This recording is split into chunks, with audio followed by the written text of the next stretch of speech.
Turning to travel and a trend that many experts did not see coming. The air travel industry continues to thrive even with high fares and a reduced number of flights. Earlier, we talked with CBS News senior travel advisor Peter Greenberg. Hello, Peter. Just in time for Halloween. The airfares I see posted are pretty scary. What is going on? Well, it's not time for trick-or-treating these days for the airlines because they've been getting a lot of treats.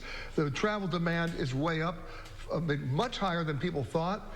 And in fact, it's showing no signs of subsiding through the end of this year. And you combine that with the idea that airlines have slashed flights. They're flying about 10% fewer flights now than they did 3 years ago. That's why every plane is still full.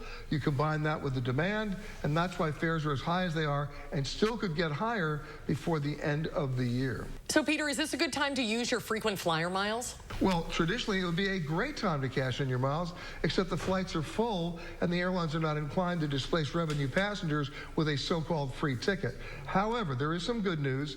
Think after January 5th, that's when fares go down, that's when numbers go down, and when that happens, guess what? Airline frequent flyer award availability starts to come up. So think about 330 days out between now, actually between January 5th and the end of next year, and you'll find the seats that you want, but do it quickly because the airlines have no problem in raising the redemption levels anytime they want. So if you've got those miles lying around, look for them now, but after January 5th.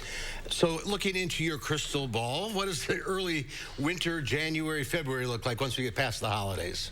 Well, that's the good news again. After January 5th, the numbers come down, fares come down, and with the exception of maybe President's Day weekend and maybe one little Easter break window, guess what? Those fares will stay down until around May 15th. Then we're back into the cycle again, and the fares will start going up. So you have a sweet spot of about 4.5 months starting January 5th. Well, what if you haven't booked your airfare for the upcoming holidays yet?